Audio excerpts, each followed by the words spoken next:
ప్రాచీన యుగాల్లో పలువురు యోగ శిఖామణులు కాల పరిజ్ఞానం కలిగున్న కలియుగంలో మాత్రం ఆ పేటెంట్ రైట్ శ్రీ వీరబ్రహ్మేంద్ర స్వామికే దక్కింది.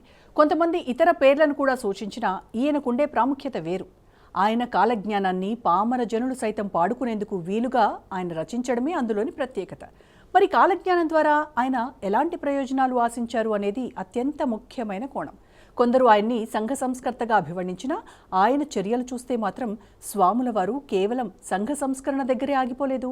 తాను ఎలాగైతే దైవ స్వరూపంగా ఉన్నాడో మిగతా ప్రజలందరూ కూడా అదే మాదిరిగా దైవ స్వరూపులు అంటూ గుర్తు చేశారు. సామాన్య జనం విశ్వసించేందుకు ఆయన మహిమలు కూడా చూపారు. ఆయన చూపిన మహిమల ఉద్దేశం తన శక్తి సామర్థ్యాల ప్రదర్శన కాదు, తన మీద విశ్వాసం ఉంచి తాను చూపిన బాటలో పయనించి ప్రజలంతా ఉద్ధరింపబడాలనేది ఆయన ఆకాంక్షగా నిపుణులు చెప్తారు.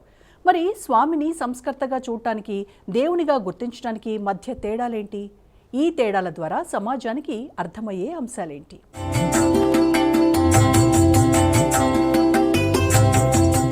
స్వామి సంస్కర్త మాత్రమేనా? మరి మహిమల మాటేంటి?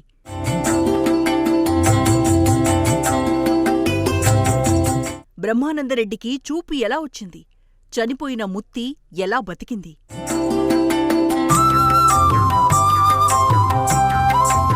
వందల ఏళ్లుగా సమాధిలో ఉండటం ఎలా సాధ్యమైంది?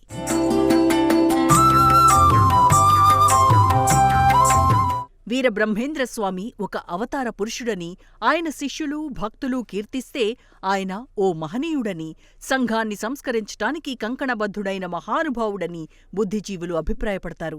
అయితే ఆయన్ని అవతార పురుషుడు అనేవారు ఆయన చూపిన బాటను విస్మరిస్తుంటే, ఆయన్ని సంఘ సంస్కర్తగా చూసేవారు ఆయనలోని మహోన్నతమైన సాధనా సంపత్తిని, దైవాంశను విస్మరిస్తున్నారని భావించాలి.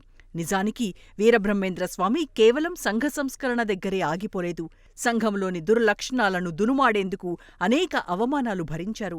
సమాజంలోని కులతత్వాన్ని నిరసించారు. ఉన్నత కులాహంకారాన్ని తీవ్రంగా ఖండించారు. సమాజంలోని సిద్ధయ్య, కక్కయ్య వంటి కింది తరగతుల వారికి కూడా కుండలినీ శక్తిలోని అరుదైన శక్తి రహస్యాలను విడమర్చి చెప్పారు. వారు కూడా సాధన ద్వారా జన్మరాహిత్యాన్ని పొందవచ్చని చెప్పి సాధన వైపు మళ్లించారు.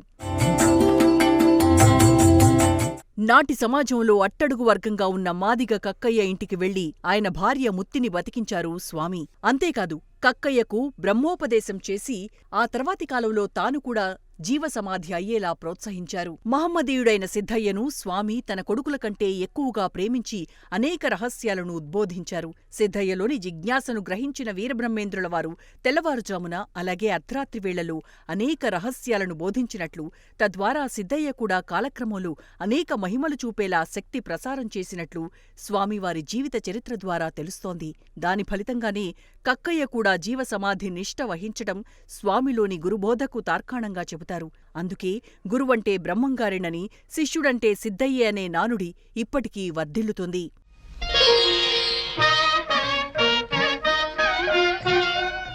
ఇక బ్రహ్మంగారి శిష్యుల్లో సమాజంలోని అన్ని వర్గాల వారు ఉండటం అసలైన వాస్తవం. పరమతానికి చెందిన సిద్ధయ్య నుంచి హిందువుల్లోని అట్టడుగు వర్గం వాడైన కక్కయ్య, అలాగే అత్యున్నత వర్గంలో బ్రాహ్మణుడిగా ఉన్న అన్నాజయ్య వరకు స్వామికి శిష్యులున్నారు. గరిమిరెడ్డి అచ్చమాంబ వంటి అతి పెద్ద ధనవంతురాలు అన్నీ త్యజించి స్వామికి శిష్యురాలిగా మారింది. పూర్వజన్మ కర్మ ఫలితంగా అచ్చమాంబ కొడుకు బ్రహ్మానందరెడ్డి గుడ్డివాడుగా మారటంతో ఆయనకు చూపును ప్రసాదించి మామూలు మనిషిగా చేశారు స్వామి. దీంతో అచ్చమాంబ తనకున్న సర్వస్వాన్ని స్వామికి ధారవోసి స్వామి వెంట దేశాటనానికి సిద్ధపడింది. అయితే స్వామివారు వారించి అచ్చమాంబలాంటి ధనవంతులు తమ ధనాన్ని సమాజహితం కోసం వినియోగించాలని చెప్పి ఆమెకు బ్రహ్మోపదేశం చేసి తరింపచేశారు స్వామి. పుష్పగిరి అగ్రహారంలోని పండితుల వర్గం అహంకారాన్ని తగిన రీతిలో తిప్పికొట్టారు.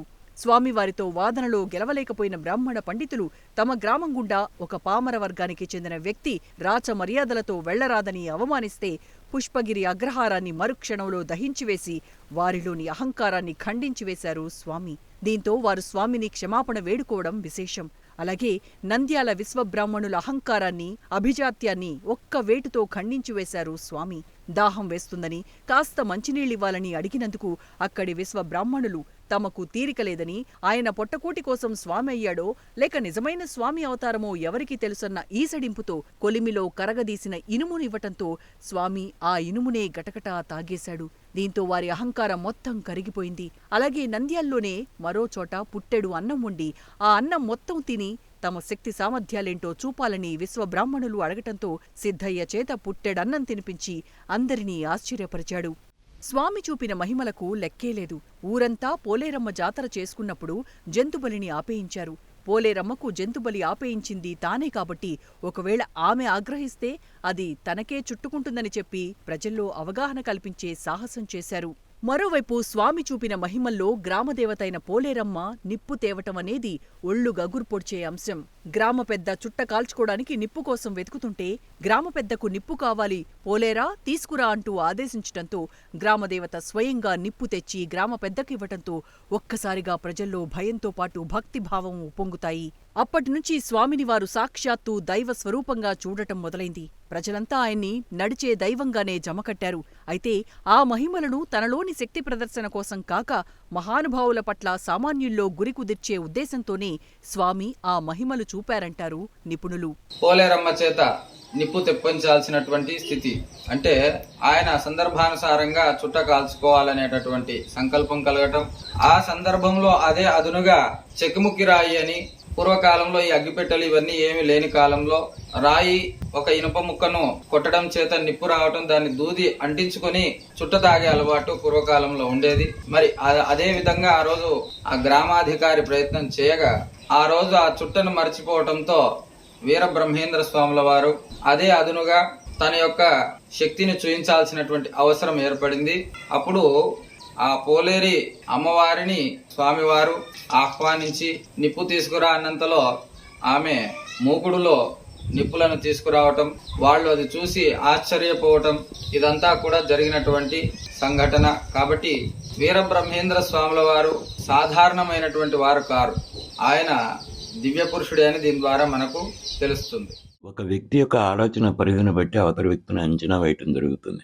స్వామివారిని సంఘ సంస్కర్త అని చెప్పడం బాగానే ఉంటుంది, కానీ వాళ్ళ ఆలోచన అక్కడితోనే ఆగిపోయింది. స్వామివారి సంఘ సంస్కర్త మాత్రమే కాదు, ఆయన విష్ణుమూర్తి అవతారం. ఎవరు అవునన్నా కాదన్నా, నమ్మినా నమ్మకపోయినా ఆయన విష్ణుమూర్తి అవతారం. ఆయనే తాను స్వయంగా వీరభద్రాయని రాయలుగా జన్మిస్తానని చెప్పారు. ఆయన జన్మించారు. స్వామివారు రాసిన కాలజ్ఞాన తాళప్రతులు 2036 సంవత్సరంలో ఆ కాలజ్ఞాన తాళప్రతులు బయటికి తవ్వి తీయటం జరుగుతుంది.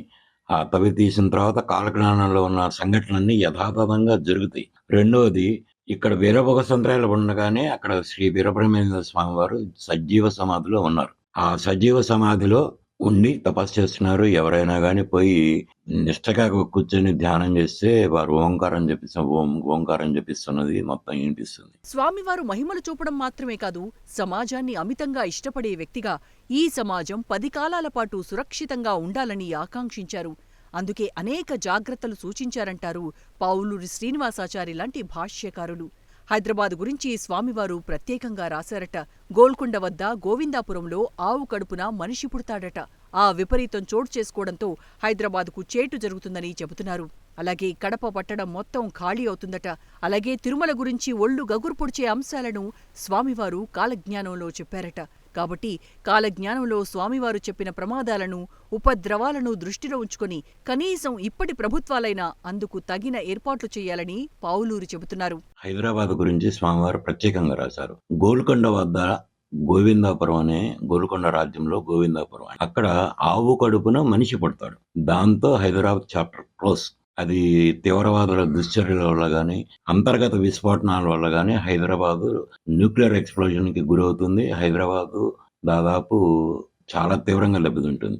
అప్పుడు ఆచార్య నాగార్జున వారు ఆయన శిష్యులు కలిపి వాళ్ళు మందులు ఇస్తారు. అప్పటిదాకా ఆ ఎక్స్ప్లోజన్ జరిగిన తర్వాత వాళ్ళు రేగడి మట్టిలో చింతపండు కలుపుకొని తిని బతకాల్సి వస్తుంది. కడప ఎందుకు ఖాళీ అవుతుందని చెప్పనంటే అక్కడ దేశద్రోహ శక్తులు ఎక్కువ అని చెప్పననే అంటారు.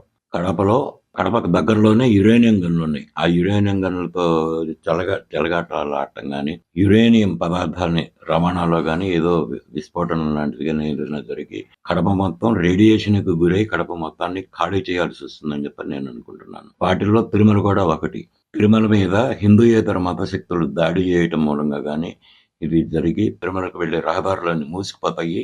మ్లేచ్చులు ఆడిపాడటం మూలంగానే దాని మీద జరిగే బాంబు దాడుల మూలంగా కానీ తిరుపతి ఇదైపోయి తిరుమల ధ్వంసం అయిపోయి స్వామివారి మూల విరాట్టు కందిమల్లపల్లి చేరుతుంది.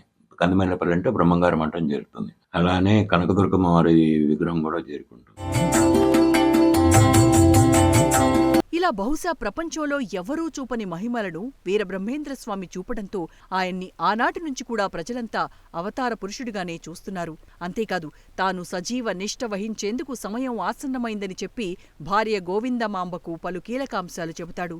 తనకు మరణం లేదని, తాను నిత్యయోగినని, సాధారణ మనిషిలా భావించి ముత్తైదువుకు అలంకారాలైన పసుపు, కుంకుమలు, గాజులు, ముక్కెర వంటి ఆభరణాలు తీయరాదని ఆదేశించటం విశేషం. అయితే జీవ సమాధి తర్వాత దాదాపు నెల రోజులకు తన రెండో కుమారుడు సామాన్య ప్రజల మాటలకు తలొగ్గి తల్లి పసుపు కుంకుమలపై పలు అభ్యంతరకరమైన వ్యాఖ్యలు చేస్తాడు. తల్లి చెప్పినా వినకుండా తండ్రి సమాధిని తవ్వి బతికున్నాడో లేదో చూస్తానని, అప్పుడు మాత్రమే ఆయన మాట నమ్ముతానని చెప్పి సమాధిని తవ్వుతాడు. అప్పుడు స్వామివారు సమాధి నుంచి లేచి తపస్సుకు భంగం కలిగించినందుకు 14 ఏళ్లపాటు అడవిలో ఉంటూ తపస్సు చేసుకోవాలని ఆదేశిస్తారు. ఆ విధంగా తాను మరణం లేని సాక్షాత్ పరమాత్మనని ప్రపంచానికి నిరూపించారు స్వామివారు. కాలజ్ఞానంలో చెప్పుకున్నారు. ఇవన్నీ చూస్తూ ఉంటే మనకి ఈ కాలజ్ఞానము మన కళ్ళకు కట్టినట్టుగా కనిపిస్తుంది నవ సమాజంలో. కాబట్టి ఖచ్చితంగా కాలజ్ఞానం అనేటువంటిది అందరూ చదవాల్సిందే. చదివి అర్థం చేసుకొని మనం సమాజంలో జాగ్రత్తగా ఉండవలసినటువంటి అవసరం ఉన్నది. ముఖ్యంగా యువత అంటే ఏమేం జరగబోతున్నాయి ఇవన్నీ తెలుసుకుంటే ముందు జాగ్రత్తగా ఉంటాం. నా భక్తులు వత్తులై నిలిచేరు అని చెప్పేసి వీరబ్రహ్మేంద్ర స్వాముల వారు చెప్పి ఉన్నారు. కాబట్టి వీరబ్రహ్మేంద్ర స్వామి వారి బాటలో మనం నడిచినట్లయితే ఖచ్చితంగా మనకి ఎలాంటి ఉపద్రవాలు కానీ ఎలాంటి ప్రమాదాలు కానీ ఇవన్నీ సంభవించేటటువంటి పరిస్థితి ఉండదు. ఎందుకంటే స్వామివారి బోధన అట్లా ఉంటుందన్నమాట. ఆ మార్గంలో మనం ఎప్పుడైతే పయనిస్తామో ఆ ప్రకృతి శక్తి స్వామివారు ఇప్పటికీ సజీవ సమాధిలో సజీవంగా తపోనిష్టలో ఉన్నారు.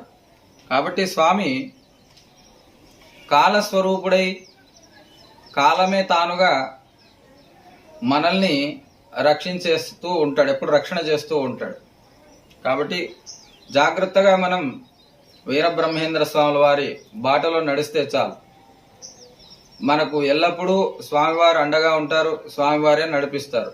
దీనికి ఎలాంటి కుల మత వర్గ వయోభేదాలు ఎప్పుడూ కూడా లేవు.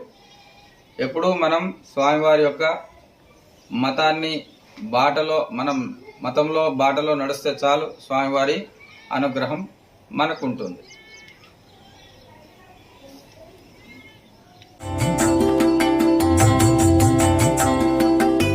అలాంటి వీరబ్రహ్మేంద్ర స్వామి వీరభోగ వసంతరాయుడిగా మళ్లీ భూమి మీదికి వస్తానని, దుష్ట శిక్షణతో పాటు శిష్ట రక్షణ చేస్తానని స్వయంగా చెప్పడం ఈనాటి పరిస్థితుల్లో మరింత ప్రాముఖ్యం సంతరించుకుంది.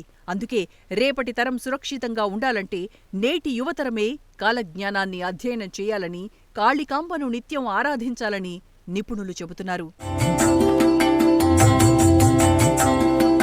వీరబ్రహ్మేంద్రస్వామి ఒక శిల్పాచార్యుడిగా, కుష్ఠువ్యాధి, అంధత్వమున్నవారిని పునీతం చేసిన అపర వైద్యునిగా, సమాజంలోని ప్రజలందరికీ జ్ఞానబోధ చేసి తరింపచేసిన పరమ గురువుగా నేటికీ పూజలందుకుంటున్నారు. సమాజంలో నేడు అడుగడుగునా విధర్మీయులు అనేక కుట్రలు చేస్తున్న నేపథ్యంలో స్వామికి దాసులవ్వడమే శ్రీరామరక్షగా శ్రీకాంతేంద్రస్వామి, పావులూరి శ్రీనివాసాచారి వంటి పలువురు పీఠాధిపతులు చెబుతున్నారు.